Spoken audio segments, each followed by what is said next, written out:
तो जय श्री कृष्णा, जय श्री राम, जय श्री राधे राधे, जय श्री महाकाल। इस प्रवचन में आपको श्रवण कराएंगे नरसिंह द्वारा भगवान को केदारा राग सुनाने की कथा।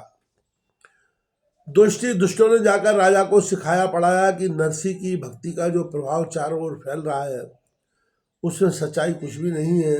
नरसिंह कच्चे डोरे में फूलों की माला पोहाकर भगवान को पहनाता है। भाई अपने आप फूलों के बाहर से टूट जाती है और प्रचार यह किया जाता है कि केदार राग पर रीझकर भगवान देते हैं। राजा की माता भगवत भक्ता थी। उन्हें भगवत भक्तों में विश्वास था, इसलिए उन्होंने अपने पुत्र राजा से कहा, तुम इन विमुखों की बातों को बिल्कुल न सुनो और न ध्यान दो। परंतु अहंकारी राजा ने माता जी की बात नहीं मानी। एक दिन राजा उस मंदिर में गया जहाँ नरसिंह जी केदारा राग गाकर माला प्रसाद प्राप्त करते थे। उसने बहुत मजबूत रेशम मंगवाई और बंटवा कर उसका डोरा बनवाया। फिर उसमें फूलों को गुथवा कर माला बनवाई।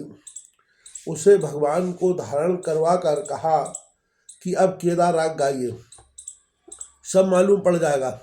नरसिंह जी ने नित्य नियम के अनुसार स्वरों को साधा। केदार राग को छोड़कर दूसरे राग गाए, परंतु माला टूटकर नहीं गिरी।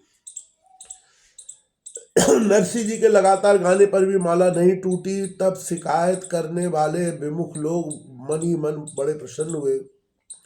इधर नरसिंह जी नई नई भाव भरी उक्तियों के द्वारा उल्हाना देते हुए प्रभु के सामने कहने लगे, आप निश्चिंत होकर अपने गले में माला धारण किए रहिए और भक्त को मार खाने दीजिए, मरता है तो मरने दीजिए।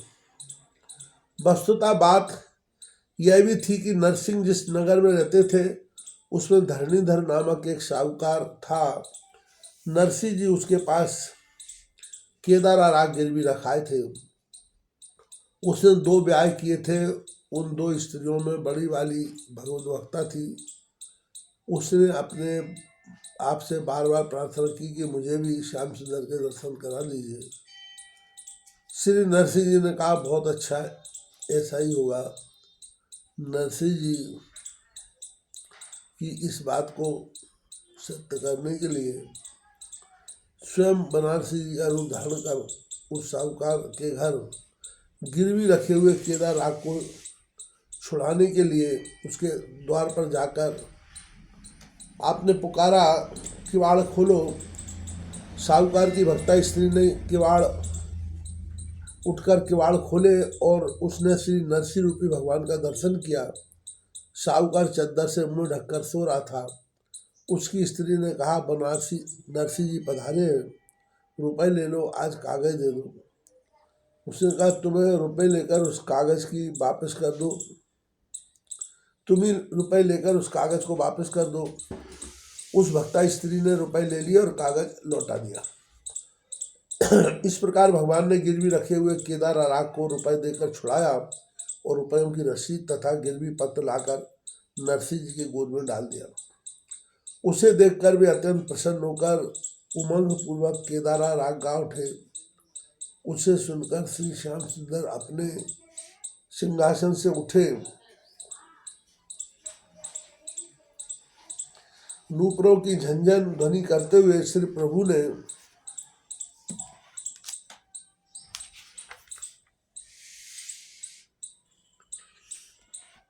नरसिंह जी को पुष्पहार पहना दिया। उपस्थित सभी भक्त लोग भगवान की जय जयकार करने लगे। इस प्रत्यक्ष चमत्कार को देखकर राजा इनके श्री चरण में लिपट गया और उसने अपने हृदय में भगवत भक्ति के भाव को दृढ़ता से धारण किया। इससे द्वेषी दुष्ट बहुत लज्जित हुए। श्री प्रियादास जी ने इस घटना का अपने कवित्तों में इस प्रकार वर्णन किया है। नृपति सिखाई जाए वृथा जस छायो, काचे सूत में पुहायो हार टूटे, ख्याति करी है माता हरि भक्त भूप कही जिन करौ कौन तऊ, मानी राजस की माया मति हरि है। गए ढिंग मंदिर के सुंदर मंगाए पाठ, ताको बटवाए कर माला गुह धरी है। प्रभु पहराए गयो गाय अब जान परे, भरे सुराग और गायो पैना परी है। विमुख प्रसन्न भये तब तो उड़ाने दिए, नए नए चोज हरि सन्मुख भाखिए।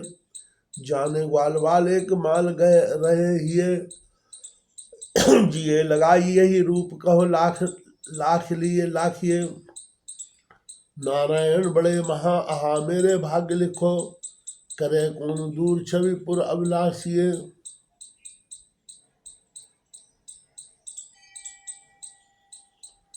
रहो तहाँ सात माह, रहो तहाँ साह किए उभय ले गाय।